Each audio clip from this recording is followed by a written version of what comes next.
তৃণমূল নাগরিক আন্দোলন আমাদের উপর অতীত বিশ্বাস ছিল আপনাদের, এখনো আপনারা ইনশাআল্লাহ আমাদের নেতা তারেক রহমান সহ সকল জাতীয় নির্বাহী কমিটি, জাতীয় স্থায়ী কমিটি নেতৃবৃন্দের প্রতি আস্থা রাখতে পারবেন, আস্থা রাখা উচিত।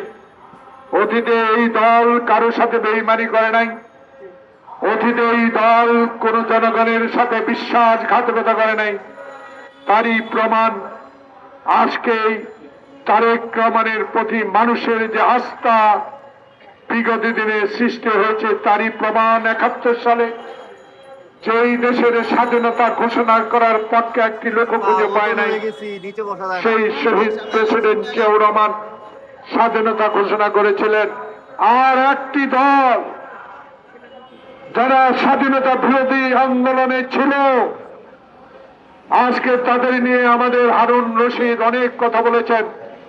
আমি শুধু একটা কথা বলে এদের বিষয়ে কথা শেষ করতে চাই। গাছে গাছে বন্ধুত্ব হলে বাগান বাড়ে, গাছের সাথে পর গাছা বন্ধুত্ব হলে পরিবেশ নষ্ট হয়। আর কিছু বলতে চাই না, শুধু হুঁশিয়ার করে দিতে বলে চাই। কিসের ইঙ্গিত বহন করছেন আপনারা? কিসের তালমানা করে এই সরকারকে আজকে দোষারোপ করার প্রক্রিয়া শুরু করেছেন? আমি আব্দুল সালাম আজাদের একটি কথা দিয়ে শুরু করতে চাই। বাংলাদেশ জাতীয়তাবাদীর শক্তি এখনো রাস্তায়, জাতীয়তাবাদী শক্তি গণতন্ত্রের সপক্ষের লোক, জাতীয়তাবাদী শক্তির মানুষ গণতন্ত্রের সপক্ষে কথা বলার মানুষ।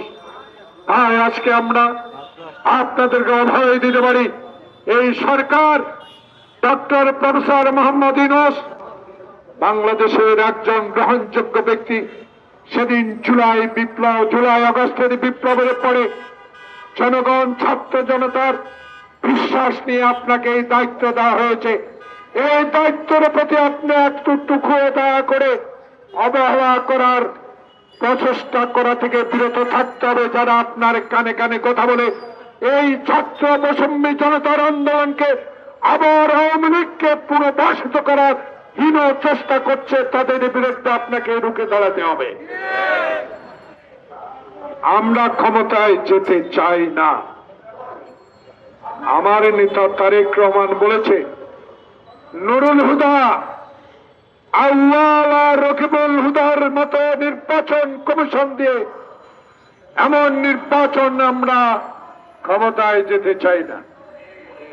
আমরা ক্ষমতায় যেতে চাই আমার পিতা শহীদ প্রেসিডেন্ট জিয়াউর রহমান বাংলাদেশের স্বাধীনতার পর ক্ষমতায় এসে বহুদলীয় গণতন্ত্র প্রবর্তন করে দিয়েছে, মানুষের কথা বলার অধিকার ফিরিয়ে দিয়েছে, বাকশালকে আজকে প্রত্যাহার করে সংবাদপত্রের স্বাধীনতা ফেরত দিয়েছে।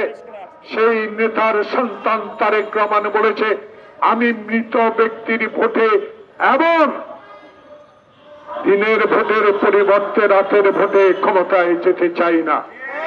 আমি ক্ষমতায় যেতে চাই বাংলাদেশের মানুষ 1991 সালে শাহাবুদ্দিনের মতো একজন আনসার, একজন পুলিশ দিয়ে যারা একটি সুষ্ঠু নির্বাচন উপহার দিয়েছিল, সেই নির্বাচনে আমার নেত্রী বেগম খালেদা জিয়া বাংলাদেশের প্রথম মহিলা প্রধানমন্ত্রী অঙ্গীকার করেছিলেন, মানুষের সেবায় জীবন উৎসর্গ করব, তবু কারো কাছে মাথা নত করি না, মাথা নত করবো না আল্লাহ ছাড়া।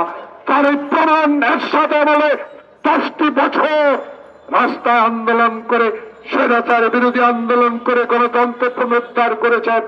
আজকে তারই সন্তান তারেক রহমানের একই কথা, আমরা নির্বাচনে যাব।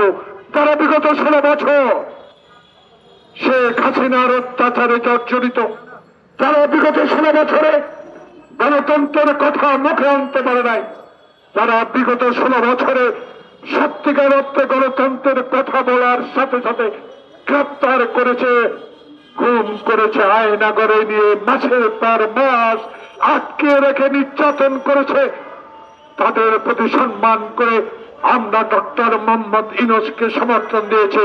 আপনি এমন একটি নির্বাচন উপহার দেন যেই নির্বাচনে শেখ হাসিনা মোদির আঁচল তলে বসে স্বীকার করে এই বাংলাদেশ, এই ডক্টর ইউনূস।